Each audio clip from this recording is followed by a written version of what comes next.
minutes early. This got to be a record for me. All right. I'm going to start with the joke. And of course, you stop me if you've heard this. Okay. There is an Amish family who had never been to the big city for many, many years. And they have to go in town and go to the bank. They get there and they're amazed by the tall buildings and skyscrapers and stuff. They just can't believe what they're seeing. It's like something right out of a fairy tale for them. So they walk into the bank and it's this giant tall building and they walk in and the room and lobby is just grand and magnificent, right? They get the mom has to go and get something. She leaves to go grab something. The father and the son notice something strange. There's they look at the wall and the wall is opening up. People are going in and the wall is closing. And they look different when they leave. And the father is looking and he's seeing one by one some little old lady go into this wall opening. The door closes and out comes this beautiful young woman. And so the son looks at the dad and he goes, "Hey, what is that?" And the guy looks at his son and goes, "I don't know. I don't know, son, but go get your mother." You need to Go put get that your mother. on. How dare you? All right, let's start the show.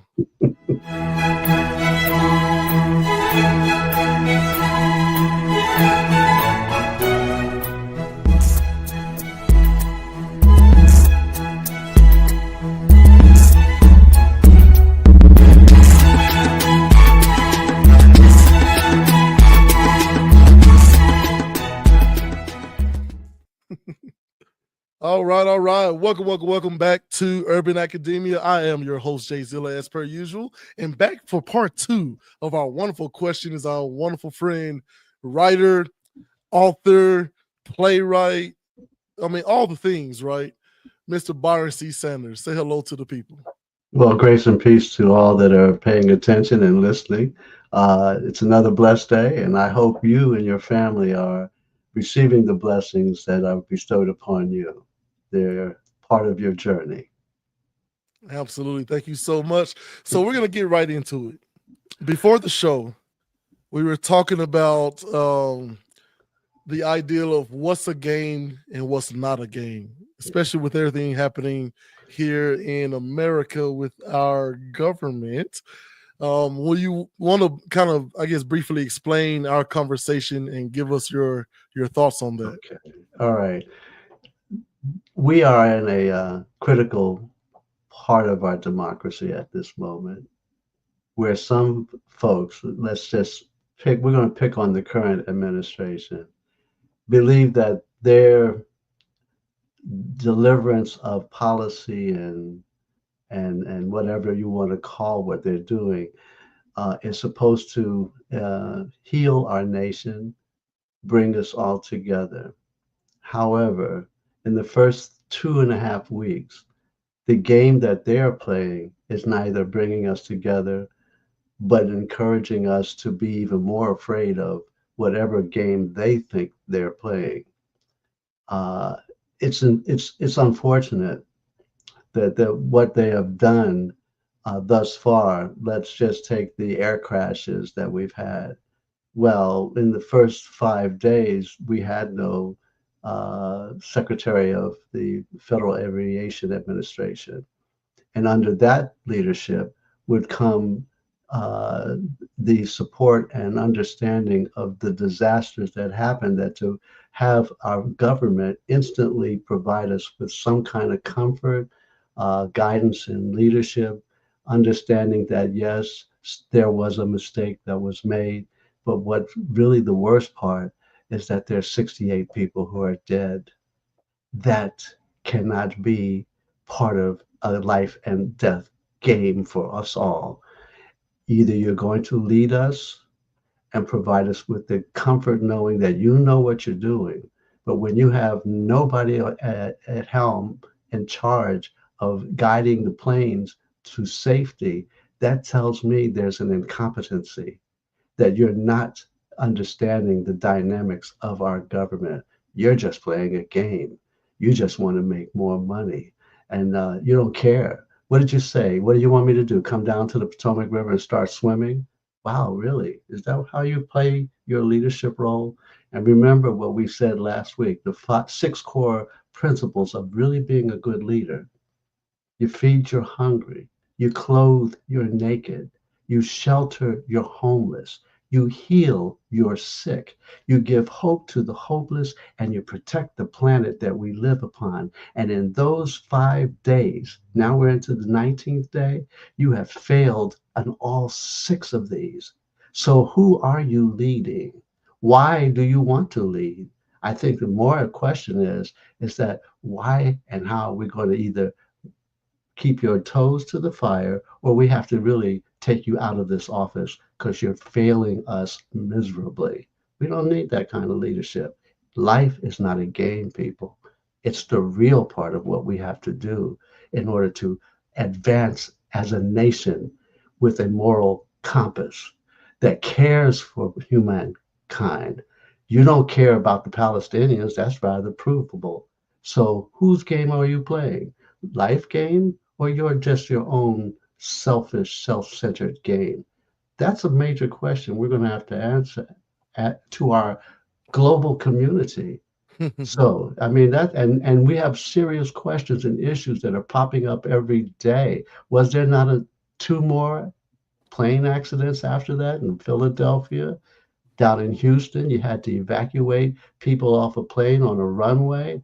In Alaska, there are 10 people who are now dead because of failure of a system that is supposed to protect us. And you're passing the buck, calling it, oh, it's not my problem. It was because of DEI. Oh, really? You're blaming me for your failure to be a leader. That's unacceptable. So I'm going to take the other side of the coin. You want to flip the coin now. Okay, okay, go on. Right. A few things you said there. I got my little notes over here. One, and I like that you said that we're going to pick on the current administration because heavy Yeah. lies the crown. He's fair Oh, game, yeah. correct? Oh, yes. Um, Absolutely. this has been a problem for quite some time. In 2023, well before his inauguration date, right? They did a study of the nation's ports, airports, and the runways, and all of this, and it was found that there were 300 plus near misses. Hmm. We have a greed problem. The airport out there in California, the Reagan airline, whatever it's called, um, that was a new line that was added because politicians at the time wanted to get to their vacation and back to Washington D.C. as quickly as possible. So they put pressure on that little airport to add airlines. Greed, convenience, me. That's the problem. And it's a problem that is rooted in the larger issue. With us two Christians, it's easy to see, oh, it's a sin issue. It used to be real easy, even in our media to just say, the devil made me do it. Right. But as Christians, we believe that all this stems from one source. Okay. But what that source does is whisper in our ears and makes us feel more important than we are. And all we care about is ourselves. The idea that 400 plus air traffic administrative personnel were gotten rid of, and then thousands of air traffic controls members were gotten rid of. That's actually a false story that was started on Facebook by a troll. That it got so much traction because people are so willing to hate and so ready and primed and prepped for it that they just jump on this nonsense and then they spread it all around. Well, to go back as a historian, it was under the Reagan administration that the air traffic controllers were dismissed. And ultimately, yes, Congress voted currently to increase the amount of air traffic into the Reagan International Airport, being a major problem. That airport has not grown in size because it can't. You can put it in, you can only put but so many runways on that small piece No, of no, no. land. That was the problem. It can't However, expand, right? But the actual however, issue, go ahead. however, it is not the ownership of the District of Columbia. That airport actually sits in Virginia. So you put the mayor of the District of Columbia in front of a camera to talk about the damage that is done, but fail to put the people who voted to increase the air traffic. You see, here's the bigger problem. The District of Columbia is not a state. 700,000 people live in that small 10 square miles. They have no home rule. They don't have two senators as is every other state. They have a non-voting elected representative in the House of Congress. So when they took the vote for the new chair of the House, Johnson, they didn't take the DC vote. They didn't take St. Thomas Virgin Island. They didn't take Puerto Rico's votes. They didn't take Guam or the other territory owned. You see, DC is basically a plantation. So ultimately, you put a spokesperson from your plantation to speak to the world about an issue that wasn't really hers, to try to absolve themselves of their own malfeasance, to increase the number of air traffic. Why? Because you don't want to come from Dulles Airport. You don't want to come from BWI, Baltimore Washington International, because you want to flood that small airport with Right, traffic that everybody knows is a danger. Everybody who lives in Washington, D.C. knows there is a no-fly zone over every government building within the 10 square miles. Now, what is the biggest government building as you come into Reagan? The Pentagon. The Pentagon. So that when the 911 happened and that mhm, flight went into crossed into that zone, that once again, a failure to protect. Why? Because all of a sudden you let a commercial airline come into that space knowing that it's violating every law and permit to protect that right. particular building. But So Byron, who was that's sitting at, hold on, Byron. who was sitting at the control when that happened? And it's, I mean, I can only tell you because based on having lived there and understanding the governance of our nation's capital, see, most people don't know this information I just shared with you.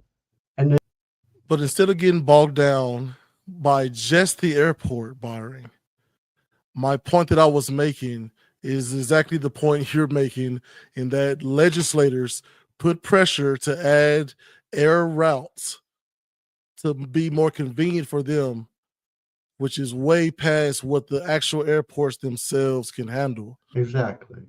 And But so, but without which getting bogged legislators? down, Which legislators are we talking about? this Because has we have been to going on identify for a them. good 20 years. So you can Yes. name them. Uh, The last five presidents, Byron. This is what I'm talking about. I don't want to get bogged down with people and events. I want to talk about ideas. First, what I want to do, because you could talk about what's happening right now, but I'm telling you, this has been a problem for a while. oh, Before yes, Trump was president, the absolutely. idea that we start to get rid, like we allow corporations that handle our flights to get rid of the engineers who know what the crap they're talking about in lieu of a CEO, so the CEO can go in and save money in order to increase profits. Next thing you know, there are doors flying off planes. There are windows dropping out, right? So we understand. I think everybody sort of gets an idea of the problem. What I'm interested are the ideas on how to fix the problem, because you mentioned Machiavelli before we aired, and we Yeah. talked about both of us the love of the prince. One of my favorite quotes from the prince is, men are so simple and so much inclined to obey immediate needs that a deceiver will never lack victims for his deceptions.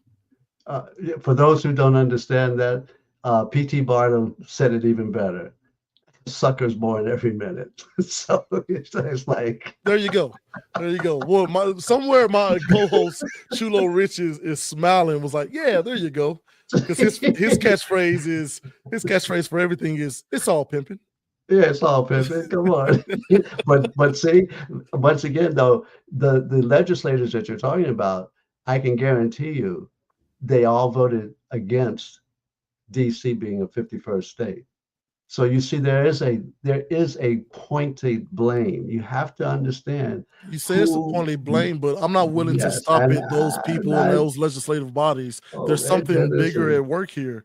You're talking about just look, the U.S. Department of Transportation just added 5 new daily long haul flights beyond the airport's typical 12 and a half, 1,200. What it's is it? 1,500. 1,200 or plus. I think it's 1,500. The It's up there. airport's typical 1,250-mile perimeter restriction. Yes. Okay, they just added to that. They added new air Yeah. routes. Yeah. 2 places where they can't really handle that. And if you look at how the rest of the world does air traffic, there is way less air traffic and is way more segregated. Oh Literally, yeah. the rest of the world looks at America's air traffic and go, "What are y'all doing?"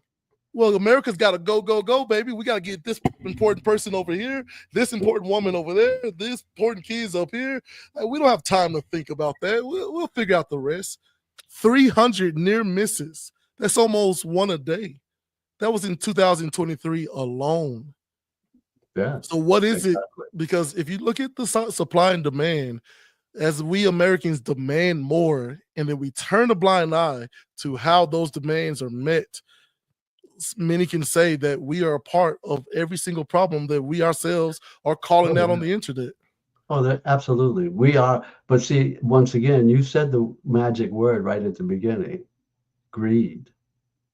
Greed in our system of economic system is based on two principles that they must and will never change as long as they are going to rely upon capitalism. One is cheap labor, paramount to actually slavery. The other one is the profit margin, which increases more with respect to I got to make more money. Greed. So you take those two elements out of the system of governance, and you may be able to balance it.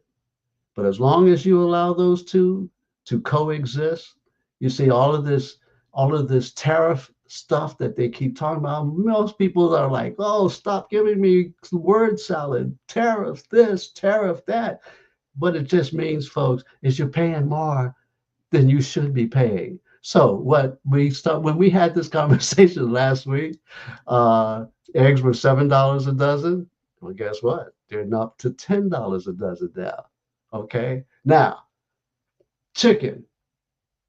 Do you know in the state of Georgia, chicken is Purdue? We go to the store and we look at chicken and the name on it. That's one of the major industries in the state of Georgia. Now, do you know that the chicken that is cut up at the Georgia place where they're, chopping them up, they send that chicken to China and then it comes back to us after it's been whatever is done in China, which is one of them tariff things. And why is it that we have to cut up the chickens in Georgia, send them to China, and then bring them back to the United States to sell? Something is wrong with that equation, Jay Zilla. And we are being led to the. All right, let's go to comic relief. You remember Undercover Brother, the movie? Okay, very funny movie, extremely funny. What was the hook in that movie? Oh my Chicken. goodness. It was about the chicken. Right. They Right. Yeah. I'm thinking of yeah, they clone Tyrone. they clone Tyrone, right, right. But Mhm. the bottom line was you had Billy D. Williams playing the general, and chicken was the common thing that was being put into our communities where they could control us. Now, I'm a chicketarian. I love chicken. Most of the world loves chicken. Now, except for over in India, they don't like beef, so I think by religion, they would be more chicketarian than we are, that and fish. But however, ultimately, what happens is, as a result of a tariff and the avian flu, you are now paying more for egg dishes at Waffle House. Okay, how the trickle down theory that is already trickled down to the consumer, who is like, we're the corporation that's making the chickens and hatching the eggs. They're not interested in our health, because they're ultimately now, even Waffle House, which is like the low end of low end diners, you're paying more for your waffle, because that industry says, well, heck, if I got to pay more for my eggs, I'm gonna pass it on to the consumer. So we're already stuck in a quagmire of trying to understand. The at least JQ citizen is trying to understand, well, how come my prices are so damn high, and all I want is a nice little omelet, and it's going to Yeah. and it's costing us, and it's hurting our families. It's hurting the nutrition of a community now that chickens are on strike. That's what I What's say. your idea on how to mitigate that? Well, the mitigating part is stop trying to play games with our economy.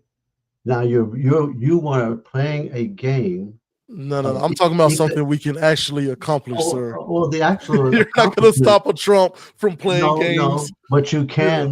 can, like what is being done is to boycott the processing of it, boycott the buying of certain products, so that the tanking of a profit margin makes every corporation CEO stop and say, okay, enough is enough. Because if they stop buying my product, my profit margin is going to go down. You have to play that kind of a game in order to get their attention. Remember, the Montgomery bus boycott actually took 377 days before they got the attention of the industry, the owners of the company, to realize their profit margin was being lost. They weren't worried about more Rosa Parks. They weren't even worried about that. What they're much more worried about is that they could not continue to run as a company as long as their profit margin was tanking. And that's what we can do. We're going to have to do something very proactive. Okay, and if it's about money, then you restrict where your money's being spent. That's one of the things you can do. There's several others, but getting the Mhm. attention, immediate attention of the greeders, those who are greedy, is to start reducing their profit. And then they'll say, aha, something is relatively wrong here. And they know it. But in essence, they're not worried about us. And as you think Elon Musk is worried about the price of eggs, he owns one of the egg companies. He ain't worried about that. Okay, So so it's just here's what like I'm asking. Here's the what I'm asking common you. man. Yes. Here's what I'm asking you.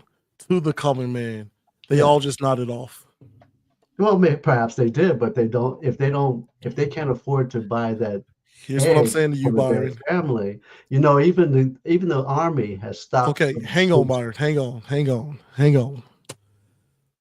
Share the space, Byron. We have 45 minutes.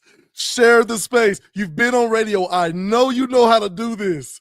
Yeah, Share the space. go for it. I If know. what you're saying is the important thing is for people to be armed with knowledge and Yes. armed with something to do, we have to Mhm. package it in the way that the Republicans have been doing for the past, I don't know, 15 years. They've been doing this for a while. Way back when, soon as Roe v. Wade got pushed through, Republicans said, that's okay. We have a 50-year plan. And they did it in less time than that. They had a 50-year plan to get rid of Roe v. Wade. This is the sort of thinking I want the Democrats to get on board with, right? This is what I'm trying to get through to bright, brilliant minds such as yourself, is that when you walk with these people, the me's of the world, who don't have a lot of credentials, who don't have a lot of resources, who don't have a lot of time, there's something special about slapping MAGA on the hat and saying, make America great again. People go, oh, yeah, I can get behind that. Why? Because I'm sorry to say, you, very intelligent, smart person, are talking to a bunch of idiots. And I don't want to be down on myself, but I do count myself as one of them. They nod off. Why? Because I'm working daggum 10-hour shifts. I don't have time for a symposium on how tariffs work. Tell me that there are taxes imposed by the government on the imports and exports of this country. And sometimes there are retaliatory tariffs. And what that does is it drives up the prices on our goods because the the the makers of these products always pass the cost along to the consumer. Fine, fair. How do I stop it? You say boycott. Well, I would have to boycott just about every industry. And I'm not going anywhere without my phone, Byron. I don't care Okay. what Jay Zilla or what Byron says. I'm not getting rid of my phone. So what do I do? All right. Right? What do you do is that you have to pick those fights. Okay. One thing I learned about the civil rights movement is that Hosea Williams once told me, he says, Byron, you know why we picked and chose the water fountain and the bathroom as a place of protest? And I was said, okay, tell me, educate me.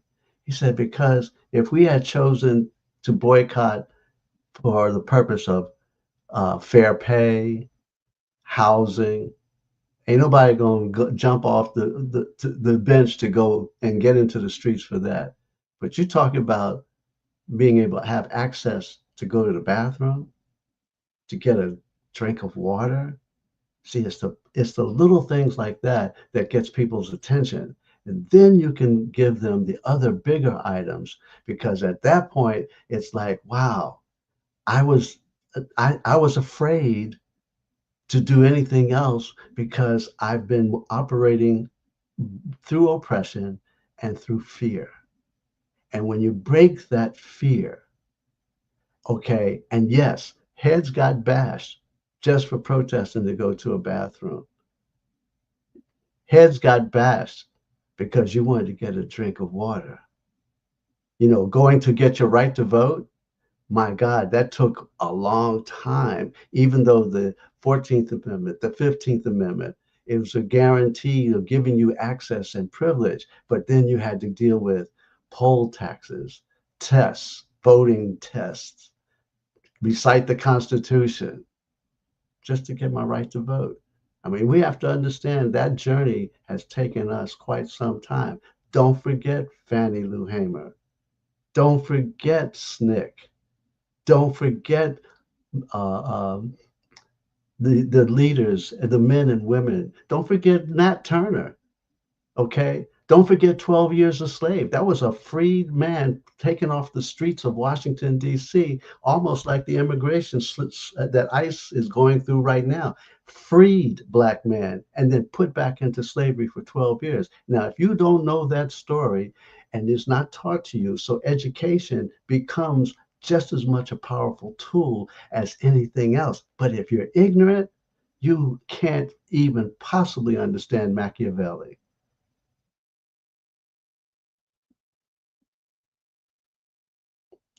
You're muted, Zilla. I'm sorry. I don't know, man. Like, that's all I You're said was muted. I don't know, man. I just had to show you my despair and my Well, lack of faith in people. Because listen, I get it. We don't have time to educate everybody all at once. It becomes yeah, a word salad, it becomes white noise. yes, So I yes. think what I'm looking for is a sort of a quick t-shirt bumper sticker slogan that will get people involved. Because again, listen, the information is out there. I think it was Jesse Jackson who says, I'm gonna take 90 days to study what we did back during the bus boycott, right? And then look for 3 companies that have promised to rid themselves of DEI hiring practices. And we're going to choose 3 companies to boycott.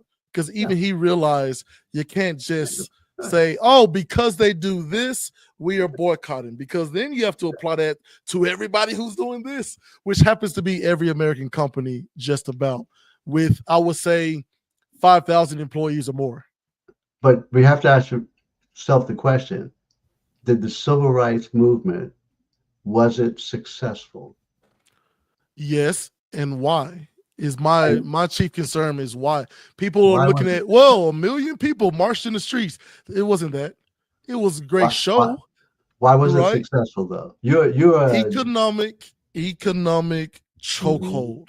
When they decided we're not going to participate in the transportation industry down here in Alabama until we have rights to all this stuff that we and our ancestors built. We did that. We're not going to participate. We're not going to attack you. We're not going to harm you. These people walked to work. They busted, or not bust, sorry. They walked to work. They carpooled, right? Some of them had to change jobs.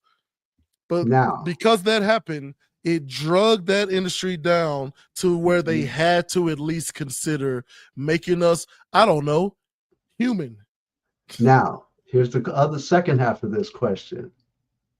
If you're not taught that, how would you even know it was successful?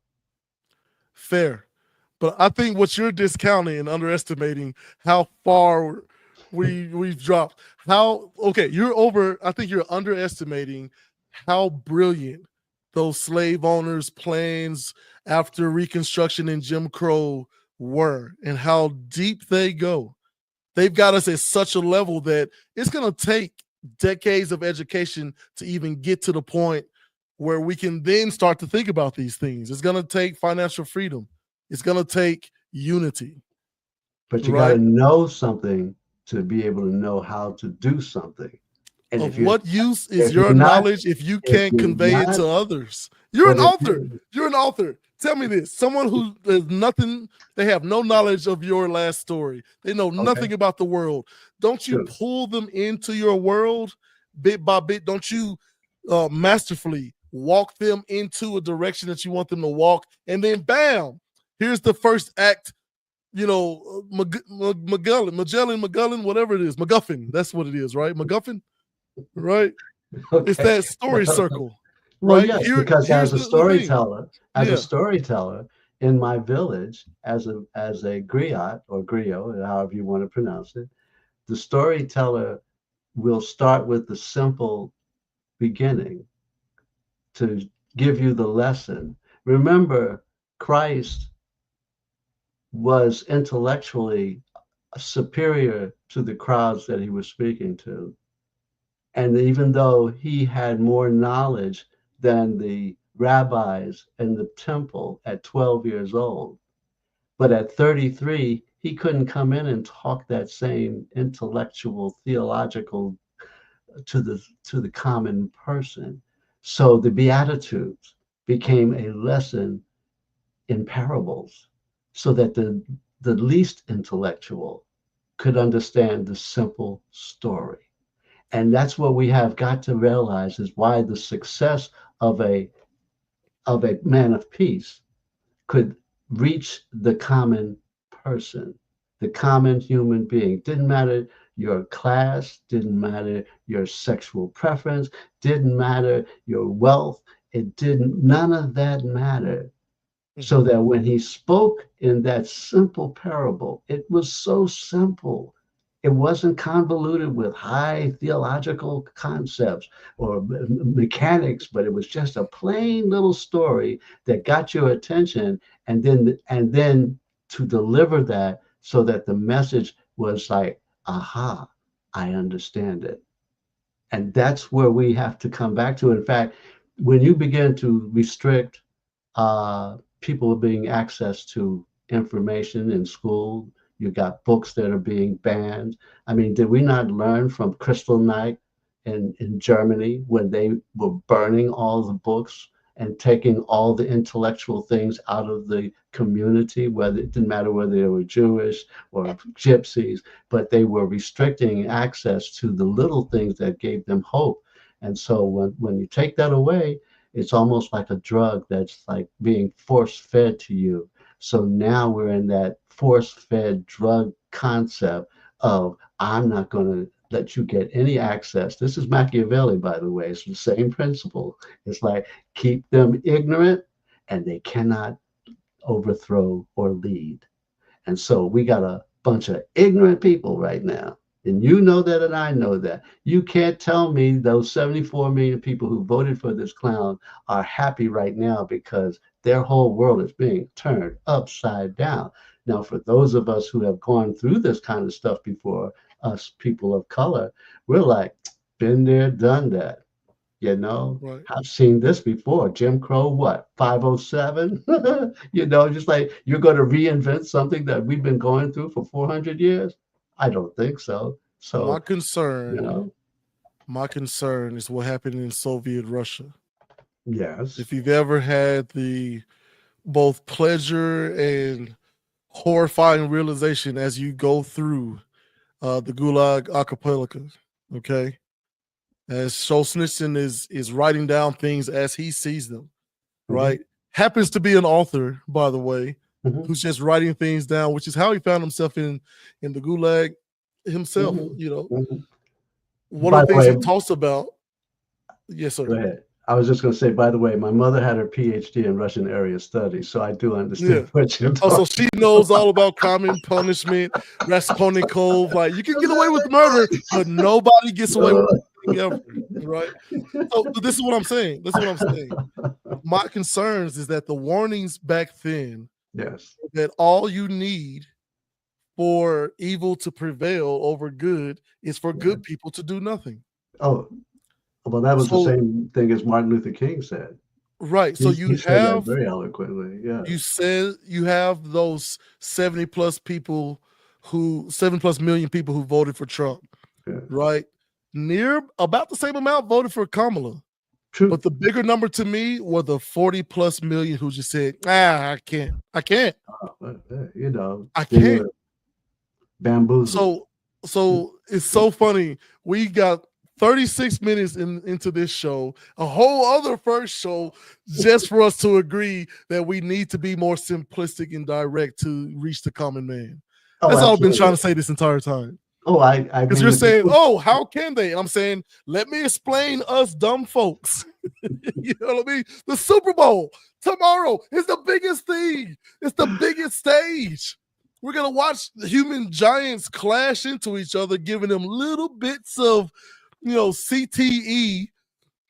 Right? We're gonna watch one black man probably use one of the biggest stages on the planet to absolutely finish destroying another black man, whether he's Canadian, light skinned, or what have you. Right? But oh, nobody's paying attention to the real issues. And fine, that's fine. I get it. You work 6 days a week, 10 hours. You don't have time for a theological conversation. You don't have time for a philosophical conversation. Heck, you can't afford and you don't have time to really and truly check on your physiology to make sure you're good. I get it.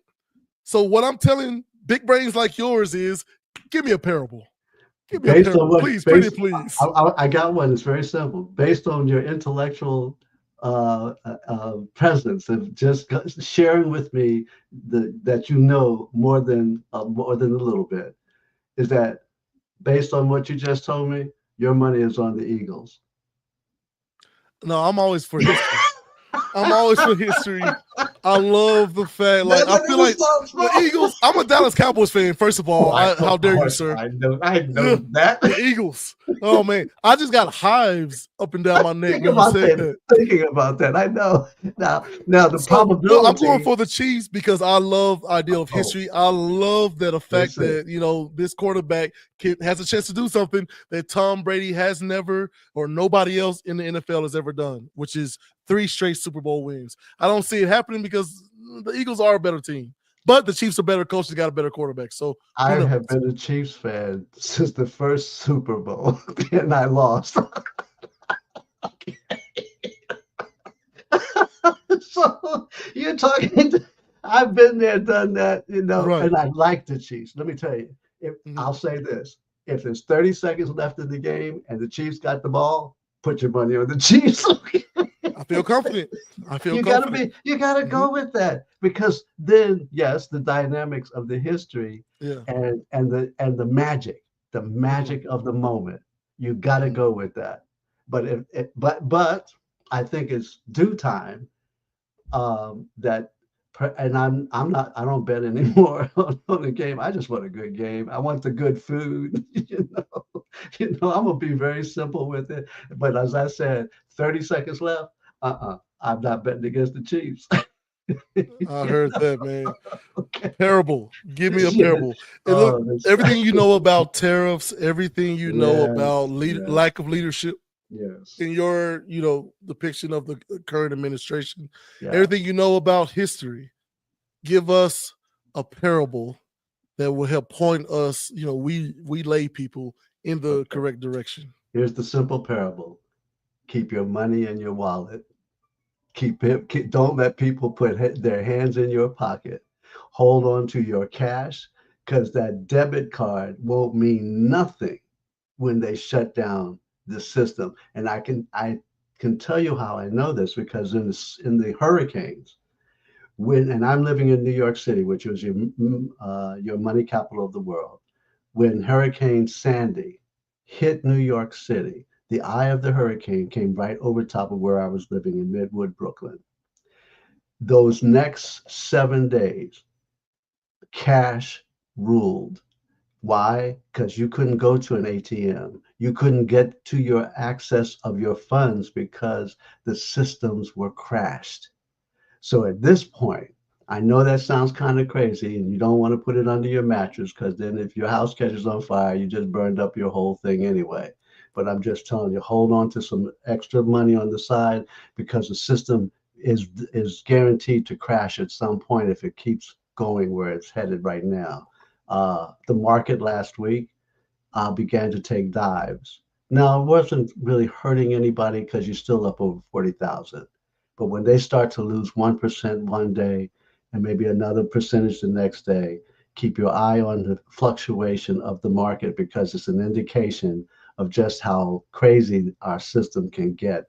And any kind of a disaster that strikes that engages our entire country, your money market is where you're going to have a bigger issue. So don't, I mean, literally be aware because we don't, some of us who don't have stocks and bonds, we look at it as, yeah, that's just another monopoly game. But you really do have to pay attention to what is going on for corporate America because it depends on its wealth to sustain itself. That's my little parable for the moment, you know. Because I mean, let's face it, most folks are living paycheck to paycheck anyway. And if the system crashes when you don't get your money, things start to happen, things that you have no control of. And that's really the scariest part because just like right now, when you freeze the system, you're freezing the assets that are dependent upon the common person to get access to. And if you start taking that out of their opportunity to just get the $5 or $10 out of the ATM, and that's not available, then what are you going to do? Then you got lawlessness and a whole bunch of other things that'll start to break down because you don't have the few pennies that you can to get that $10 dozen eggs. And that may not mean anything right now.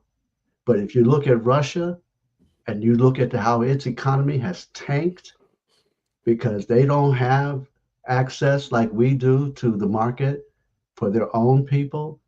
That is a system that is the ruble or whatever they got call it, their money system is on the edge of collapse, and that's a reality thing. So most of us don't read that, won't understand what I just said because they're not into the international market. But I'm just trying to tell you, when countries start to restrict your access to your own money, banks already do that anyway. Try putting in more than you can at a bank. You can't put much more than $10,000 into an account because after that, they're going to tell you we can't take your money. So this is my mistake. You know what? Producer, get him out of here. So this is my mistake. I asked an author and an eloquent writer and a boisterous right leader in America today to give me a short parable, and that's my mistake. It's impossible. You Yeah, can't do it. yeah, you can't do, if you want to simplify it down to Yeah, the least common denominator, good luck. Because even that, people will be like, oh, what you smoking? I don't understand. You're like, they're like, the right. English language don't mean much anymore because it's like, I just didn't get what you were trying to say. All Yeah, right. I'm thinking about something that can fit on a hat or a T-shirt or a bumper Oh, sticker. Protect our freedoms. Forward together. Give me something that we lay people can grasp onto. Because what you're saying is, no, you need to take 4 years of undergrad, then you need 3 to 6 more years of post grad, and then you need to get your doctorate, and then you'll be able to understand what I'm saying. And I'm telling you, we don't have time for that. no, We you just don't. don't. You don't. We In don't. fact, you can't afford to go to the 4 year school now. That's the Listen, other listen, part. I'll Not, in receive fact, that. not even afford the 4 year school, the community college, which is a 2 year school. Try affording that now because at the level of how much it costs. Okay, this listen. Your child goes to a public school. Well, guess Mhm, what? They're trying to shut down the education building. Okay, mhm, what does that really mean? You already are, when you go to that first day of school, I don't care what grade you're in, kindergarten, first, second, third, they give you a list of things you need to buy, which right. takes you to Walmart or wherever to buy your supplies, which used to be when I was in school. You know what we got? Those hand-me-down books and a big eraser so that you and a pencil do not write in Oh that book man, with a pen don't get because me you can't started with erase that. on that. See, Because see, okay, you're when were bad you in right now. elementary school? Give me a roundabout year. 1956. 1956. Okay, okay, Okay, 56. Let me tell you something. okay. 56. Part of the ideal of desegregation, because by all accounts, or at least from what little that what I've read myself are the studies that show that technically we were better off segregated. Oh, well, We but I built went to our a own Catholic school, things. so that I went to a Right. Catholic grade school, so that kind of throws it out the window right there. But this is what I'm saying. Here's what some of the studies show. You know, we were able to build industry, banks. Yeah. We were able to have, our place according to the number of, people we had in the area. We were in Congress and the Senate, right? We're talking about post-slavery, post-Reconstruction, right? Right before Jim Crow. Okay. And that little deal that was made long time ago, that backroom deal of like, hey, I actually won the presidency. I won. Okay, here's what we'll do. We'll say you won, but you got to promise to withdraw all troops from the South. That's the story. Then all of a sudden, you see things like Birth of a Nation. You see the police sort of, mechanisms start to rise and become even more emboldened and out of control. Like once we didn't have that security, now all of a sudden we're getting kicked out of Congress. We're getting kicked out of state and local legislative bodies. That's the history that we have to, keep in mind. But again, we lay people, we don't have time for that. So how about this? How about this? How about stronger together, smarter forever? Huh? Huh?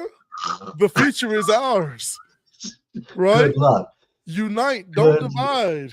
good luck. Right? I am UNITY. I somebody. I am may be somebody. black, You is but smart. I am You is somebody. important. Now, So okay, now, the here's one of joke. the things that happened during that time as a continuation.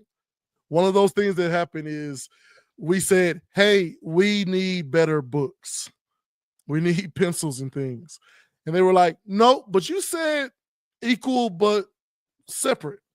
We got the separate part, but we don't have the equal.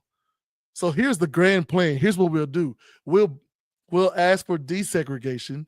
We'll blend in so we can get some of those same resources to give to our children, right? Because surely they won't allow their own fellow white folks to go down with these black folks. Surely not. Boy, was that a miscalculation. We didn't understand the hierarchy, even in their own culture. There's a difference between the slave owner and the white fella down the road who can't afford a slave, right? I think this was beautifully illustrated in Django, where he was like, the slave owner was trying to figure out that boy's name, that white dude's name down the street, right? He's like, because they were trying to figure out how to treat a free slave who was Django. He was like, so you want us to treat them like white folks? No. I didn't say that. But you can't treat them like a slave, right? What's that boy down the lane here, the white trash dude? And he says, oh, Jerry, that's the boy. Treat him like that. Whoa. And it's still prevalent here today. We're still trying to say, well, maybe if I just leave my little small town and go to Harvard, I can come back and help to lift my fellow black man, right? No. You get too tempted by, hey, you're a Harvard fella. You're one of us. Until it's too late. Until you're a Harvard graduate and professor who's calling the police for help. And when the police show up, they arrest you because there's no way that you, black fella, live in this area with this nice of a house. Give me a slogan. Give me a parable. Help me. Help you. Help me.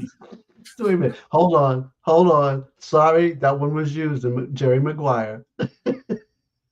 Hey, the movie, he said, help me, help you. Show me the money. It's already been used. That slogan is gone. That's it. So we can't use that one. Come on, you're the author here. You're the writer here. I'm counting. I'm pleading with your artistic side, not your historian side, not your professor side, your artistic side. Give me something beautiful that I can give to my audience and even take for myself and move it forward and feel good about. Come on. Like, because Make America Great Again, it's tough to beat. I give you that. Oh, okay. Hold on. Let me get out the way. Wait. Go. Feed the hungry, clothe the naked, shelter the homeless, heal the sick, give hope to the hopeless, and protect your planet. And guess what? If that is your MO in anything and everything that you do, guess what? Your village will sustain itself without anybody else trying to put in or take over your area. But you have got to do that collectively. And that is simple as it can get. Beyond that, you want to add 7, 8, 9, and 10 to it? Go right ahead. You do those 6 core things first. I guarantee you the success of your community will be grounded in reality and not Disneyland. Ooh-wee. That's good. But I need a little bit more. Okay, I'll put it on a t-shirt for you then. Okay. 6 words on a t-shirt, man. 6 words on a t-shirt. We got to wrap it around. Can we make it? Okay. What's the word? Acronym, right? I need an acronym, right, for those 6 things. Sugar, honey, iced tea. 4 words. What does it spell? Now, there's a joke for you right there. You want a joke? I just gave you the joke, and everybody's thinking, good. What's he talking about? Sugar, honey, iced oh, my tea. Goodness. I can't with you. We say what the frap around here. Frap is a family-friendly version of the F word and crap, right? But you know, the Army came up with snafu. You know what that really means. No. Situation normal, all effed up. Snafu. That is what the Army came up with. Never knew that. Okay. Wait a minute. Situation normal. All effed up. Now I can't say those 6 words. Up. No, I can't say one of those 6 words on the air, so I'm trying to keep your show clean. But you understand. Wait, just replace it with frap. Situation normal, all frapped up. Okay. Oh man, we need an acronym. So feed, there's clothes, right? I'm like a dog with a bone with this. I can't let you go until we get a good heading at least. So you got feed, clothe, house, heal, hope, and protect. P. Right. That's not bad. But what's it mean? Help is good. Did you say help? Did that come off the top of your head? I know. I said feed, clothe, help, We got two H's. yeah, house the homeless, heal the sick, give hope to the hopeless, clothe the naked, shelter the homeless. So Hmm. you get if you're trying to figure out a clever acronym for that, I don't know. I think, how about snafu? It's still better than most. You can't beat snafu. You That is can't beat amazing. it. I never knew that. I knew how to Yes. use it. I knew how Yes. it was spelled, but I never Yeah. knew it was an acronym that Yes, it the was. military came up with. Yep. Oh my goodness. Yeah, I like help. There's one. I don't know if this is already taken, right? Mhm. Whereas heal, equipped, lift, protect. Okay. We're getting Okay. closer. Getting closer. Yeah. There's a bunch of But songs with help that we yeah, can use, right? yes, you can do. Hey, you can do a lot with that. I mean, Help hey, listen. HF, heal, equip, lodge, Mhm. protect, hope, feed, Yes. clothe, heal. So I need it's a two little H's tougher. though. Yeah, I need you three get a little H's. tougher. We'll It figure it gets a out. I'll little get tougher. back to Yeah, you. I'll get back to you. okay. I'm gonna All pitch right. it to you like the olden days. I'm gonna pitch it to you, see? And I won't Now, take I'll no tell for an you, answer.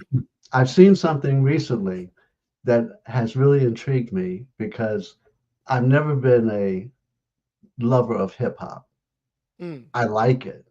I mm, think it's very clever, but I mm. found it to be very, very, very pedantic, very elementary, Yeah. just schoolyard stuff.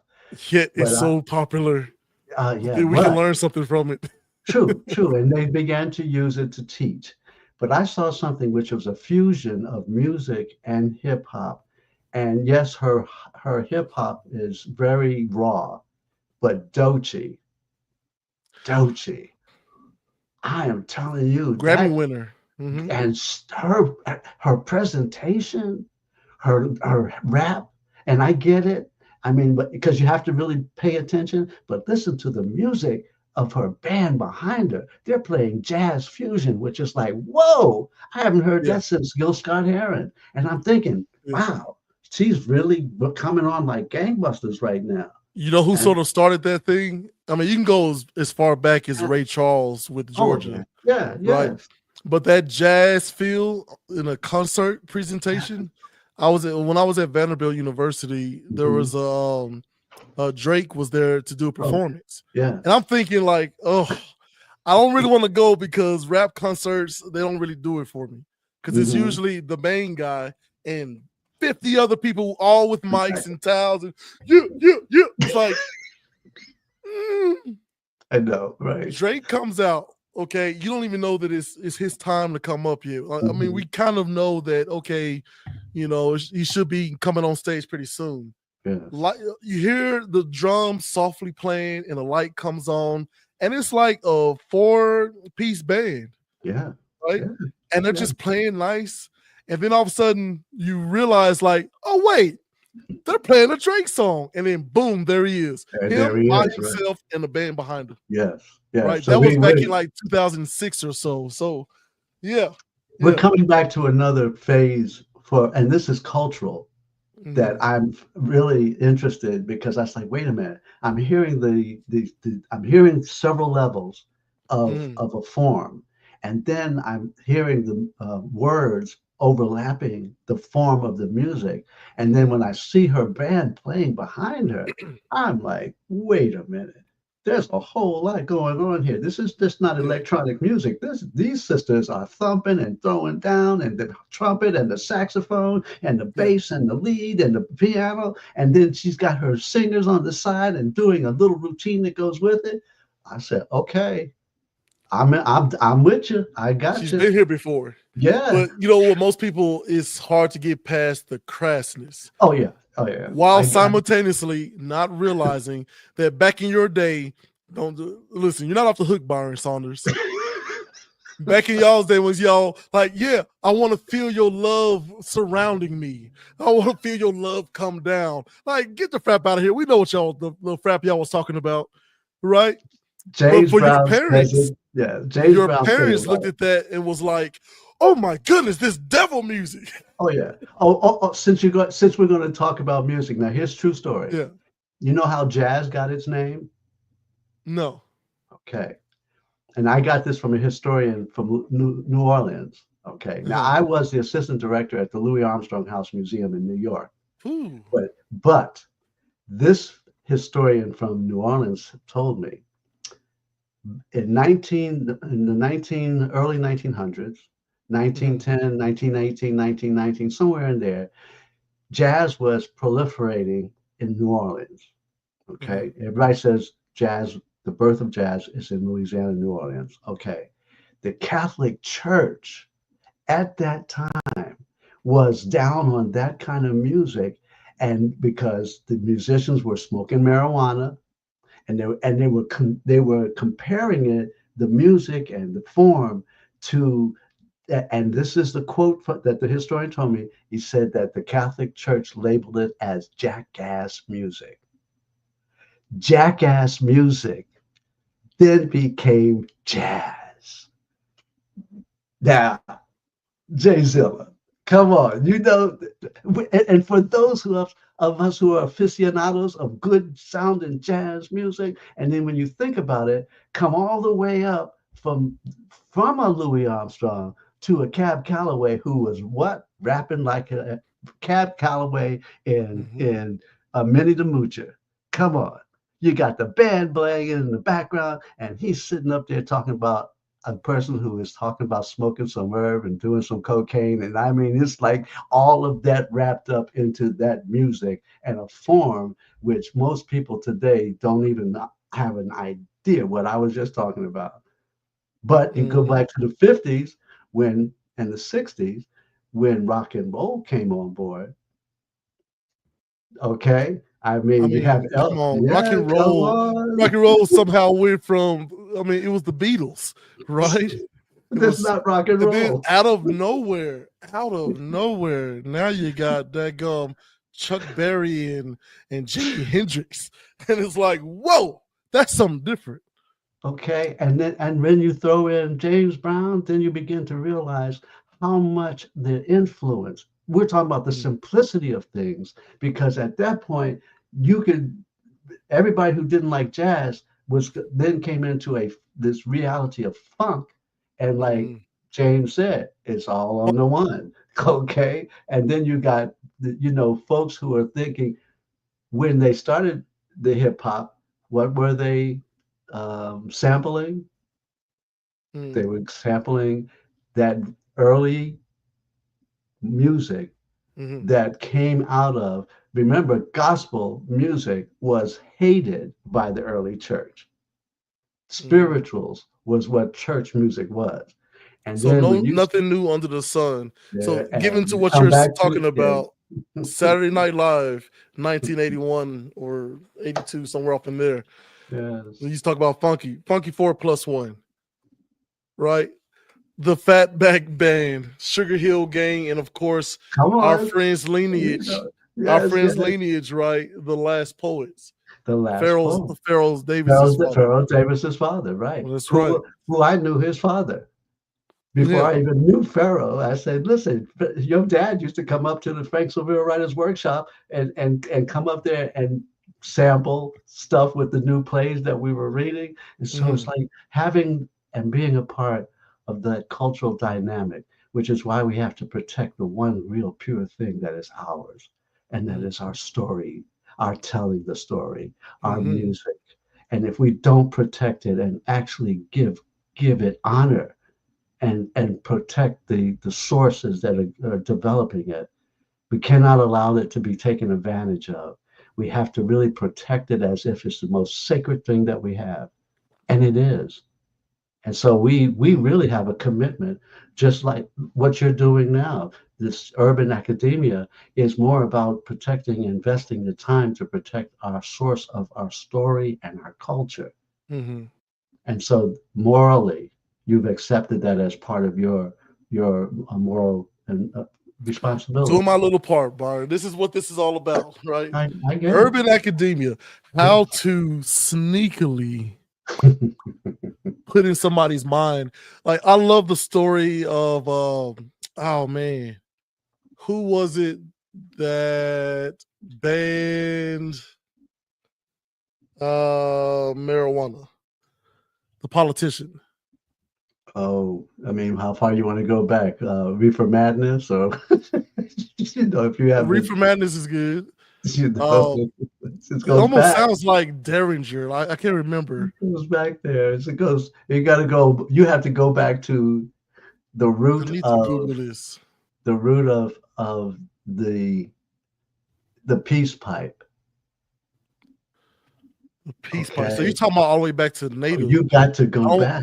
Yes, you okay, have. You can't start from but they somewhere were where partaking in that, and that even led well, into look the same play. Okay, let me talk to the audience real quick. All right, for those of you who, like me, are barely a millennial and younger, okay, once upon a time, you would have to go to a malt shop, right? Now, this malt shop will serve you thick shapes malts, give you candy and stuff, and it was also a pharmacy. Partly what was available to you was marijuana. Then along came a guy. I'm gonna Google this to figure out his name. Along came a guy who says, "I need a good, solid campaign because I'm about to lose." Right. So he targeted Mexican immigrants and African Americans, right, and portrayed those two groups as marijuana friends. I'm not making this up. You can Google this. Let me give a quick Goog. Let me see here. well, remember, Oh, Harry Anslinger, okay. 1937.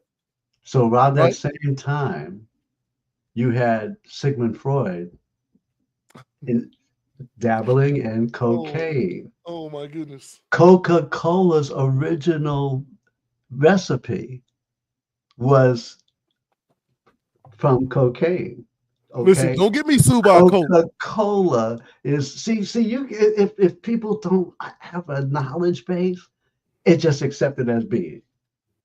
And then you think, okay, I like that little fuzz and buzz that I got. Okay. Uh-huh. But the history, let's put it like this. Morphine was introduced in the Civil War. Before that, you used to just pour alcohol on, or when I say alcohol, whiskey on Mhm, your wound. mhm. It wasn't until morphine was introduced that it changed the entire industry of surgery on the battlefield. That sounds Okay. like mustard gas in World War One. Well, hello. But Well, I'm remember just saying they what they had, found in mustard gas, they had to yes, outlaw it because it they was had a to horrific outlaw it. thing. But Yes. what came out of that were some studies done around that time period because the people who had cancer Hmm. somehow went into remission. Yeah. And so that banning of mustard gas, but still allowing it to be studied, led us to, getting some radioactive treatment. So Okay. those who like to watch the movie The Wizard of Oz are so clueless when they go through the field. Poppy, Poppy seeds, the poppies, poppy, the they're poppy, the getting poppy field. high, getting totally high. Yeah. Okay. The book was pretty clear about that, though. If you read the book, Oh, I first of read. all, I'm gonna break y'all's hearts. They weren't red ruby shoes. They were No, silver. yes, I'm yes, because sorry. my political science teacher at University of Kansas had us read the book for a study on populism, Uh-huh. and you're right. I've read the book. Uh, It I was understand. shocking. It's I very had to do shocking. it by Oh myself, yeah. Byron. It was shocking. I was like, "What? Yes. No red ruby No, slippers?" no, that was And a then I good started idea. going down a little wormhole about the actual movie itself and the fact that she was supposed to be way younger. And Yeah, so in an attempt to make oh my goodness, Judy Dorothy, Garland Judy and Garland Dorothy. look younger. I don't know if people know this. I'm trying to say this as delicately as possible for you a whole army fans out there, right? Flagrant 2 people. You know who I'm talking to. The heavies. She was she's a big chested woman, okay? She had big boobs. I don't know how to say that gently. So they literally taped her down before each of the takes to try to make her appear as young as possible. Not to mention they had her pumped up on so many pills and stuff. Poor Judy Oh, Garland. I mean, yeah. when you know the story, and even the Tin Man, the original Tin Man, had to who played in the Beverly Hillbillies. The grandfather was the original Tin Man, and Mm. what happened was he got sick from the silver that they put on him to make him, Yeah. and he had to drop out. So they got the other Different guy to time. be. I know. I'm an aficionado of the Wizard of Oz. So Different times. you But back know, it's like, back to my point yeah, about what we were talking about before. yeah. The idea that a politician, Harry Anslinger, decided he Mhm. needs some sort of catchy thing to keep him. He was about to lose. He knew he was about to lose. Yeah, So he targeted Mexican immigrants and African Americans, portraying them as marijuana friends, right? To yeah, stoke fear and prejudice. yeah. Literally, one of the things he said was that marijuana makes the black man, right? Makes the black man aggressive towards white men and sexually dangerous towards white women. Have you ever He seen won. Reefer He won. Madness, the movie? Oh, Have you ever no, no, seen the no. movie? No, Oh I my haven't yet. goodness, you need Is to that what watch it's about? Hold on, let me write that Reefer down. Reefer Madness. Made that movie. Now you know everybody went to Tijuana, crossing over the border back in the day, was going down there to Mm. get that Mexican Is gold. this Because a Cheech and Chong no, movie? no, no, this was a government-made movie. Oh, Reefer so Madness, and they gotcha. would play it like a preview in movie theaters back in the day. I'm telling you, this is kind of what the government has been doing. Now, when I went to University of Kansas, they were still growing hemp out there. Oh, don't get me Middle started on him. America, okay, because they were growing hemp for the World War II effort to make rope, and it was everywhere. Hemp, Rope, mail, clothes, right, paper. You can make, paper, and it was and better. right, and it was Mhm. everywhere. You could walk, you could just park your car off the side of the road and pick you some male marijuana plants. That's how prevalent it was. Of course, you can't find it now because we got farms that's actually growing the stuff that you get at the dispensary, and that Pookie doesn't even get the chance to sell the good stuff anymore. Oh my goodness, this is still the good stuff. Yes, So back to this so, politician. yes, I see it. Boy, See, it's I'll tell all you what. now. Back to this Let's bring it politician. down to the simplest of terms because people can understand and appreciate their access Man, Byron, to I think they pleasure. can. I think they can, but it's much easier to just listen to the catchphrases and bury your head in the sand.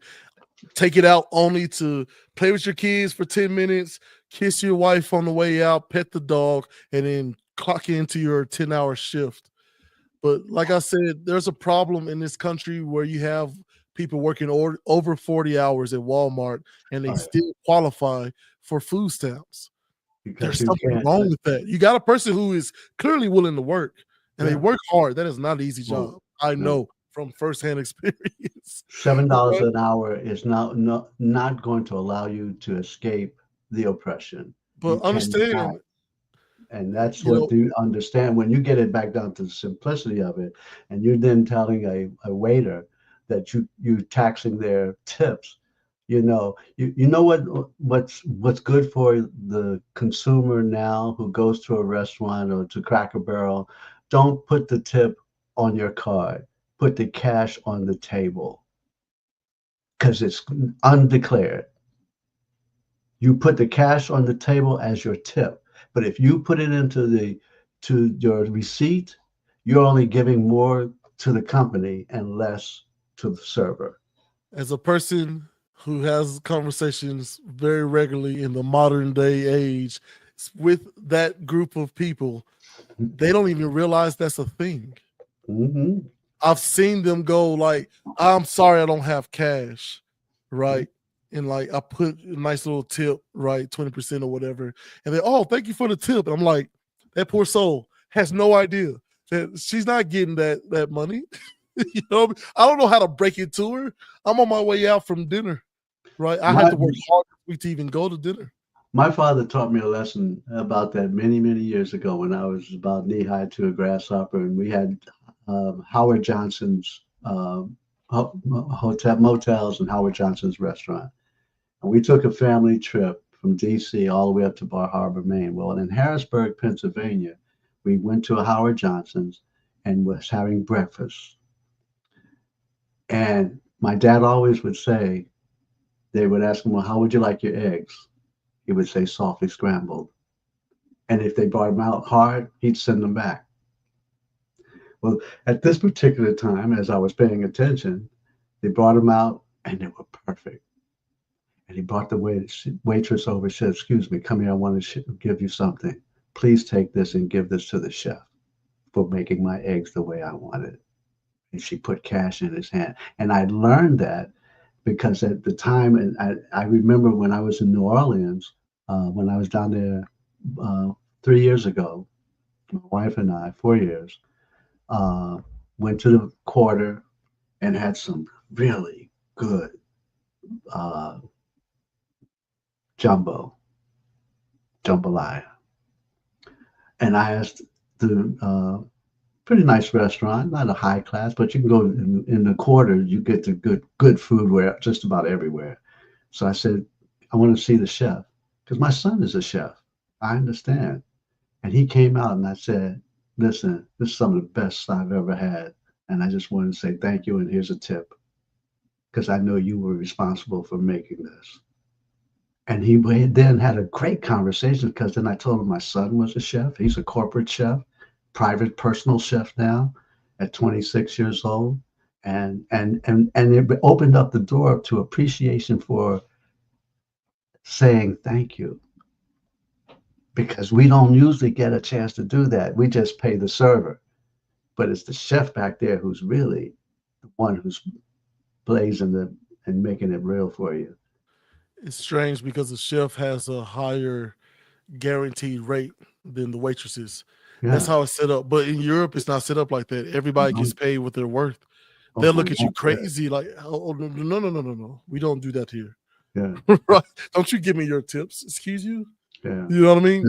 Americans are used to doing it and it's almost an insult that we, as they say, they Right. in Europe they say, oh, here comes that crazy American again. He's gonna try to give me money like I'm some Right. bum. You know. Okay.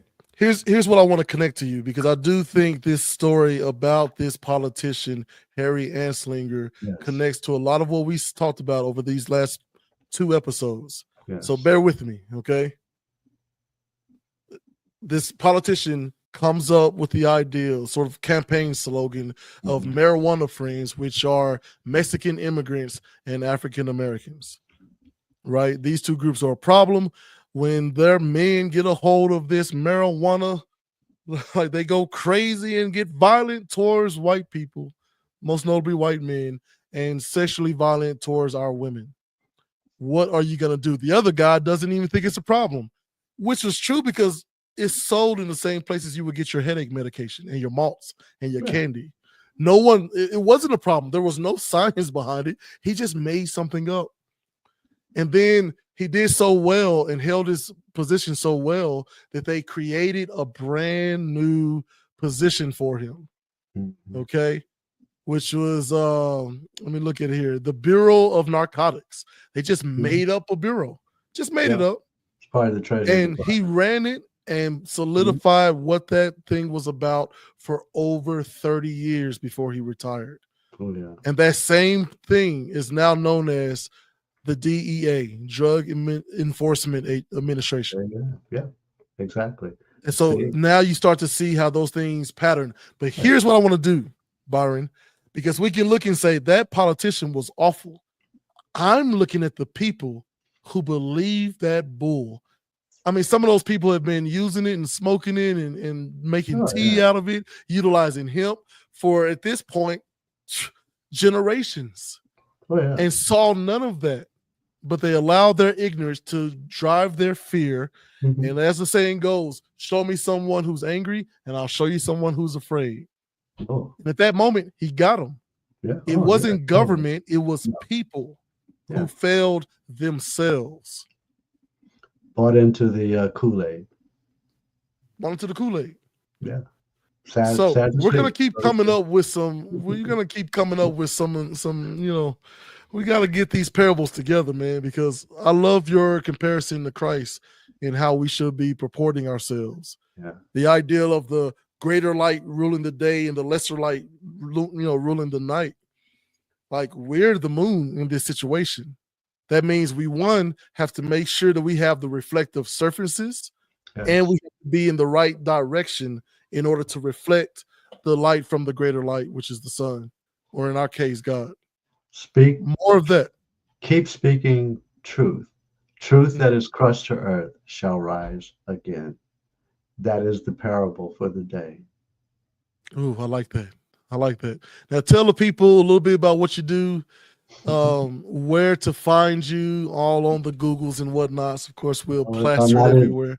if I'm not in Facebook jail, you can find you Oh can you man. can find me there. But Google Byron C. Saunders, and that will take you to the spaces and the places where I can be found, and you'll get a picture of the things that I've done, because I'm an actor, director, producer, Broadway, off Broadway shows. I'm a radio personality, a historian, but I love to also acknowledge that I am a civil rights activist. I believe in the word freedom, and my job is to lead my people, our people, to freedom and to freedom land. I consider what I do as the BCS experience: history, arts, culture, politics, in review and discussion. I am the new Underground Railroad Express. All aboard to freedom and to freedom land. Absolutely, man. That's well said, well put. And what is now one of your favorite podcasts in the whole wide world? Oh, come on now. Urban Academia. Are you kidding me? What, I got Bobo the Clown written on my head? No, I know where things really are and what's available, because we're talking about the truth here. All right. This is no theory. This is a truth. Jay Zilla is the truth. Byron C. Saunders is the truth. Are you the truth? Because if you're not, come on board. As they say, come on down. We got something for you. Now that's a Man, commercial. Now, if you don't use that's that a as a commercial. commercial, No, I'm about to say that is a rejoin. That is a commercial. It will be clipped and sent all over the interwebs. there you go. Byron C. Saunders, thank you so much. Go Yeah, ahead, yeah. hang out in the back room, the green room. Get you some cookies and cakes. Get you something to drink. I'll finish with the audience, but do not log off. I've had to warn my guests before. Stick around, okay? All right, you, the audience. Thank you so much for joining us. Thank you so much for giving us 2 episodes to really try to flesh out this idea. I know it sounds strange for a person, a lay person, me, to really demand from a mind, a brilliant artistic mind, such as Byron C. Saunders and others like him who have been on the show, really try to get them to, one, understand that this is a new day and age, it's a new game to be played. And we need their wisdom. We need their guidance. We need their leadership. We need to know how to do it for ourselves. I'm no spring chicken at 39, but I will say I have recognized that I'm sorry if everybody is on TikTok, then hey, I'm trying to connect the Byron C.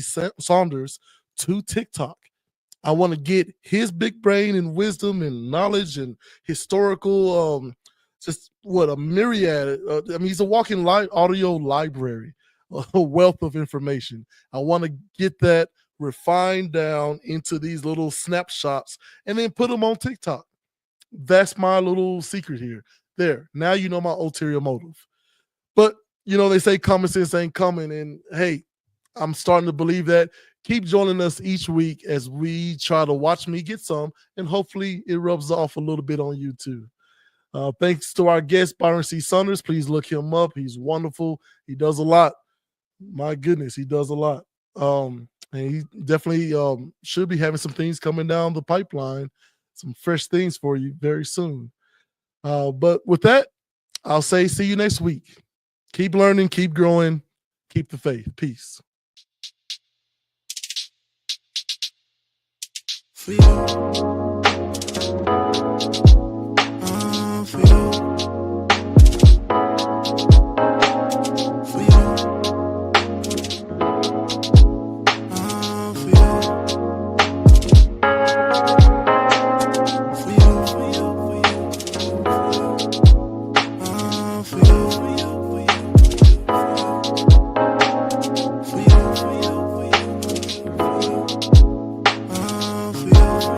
you.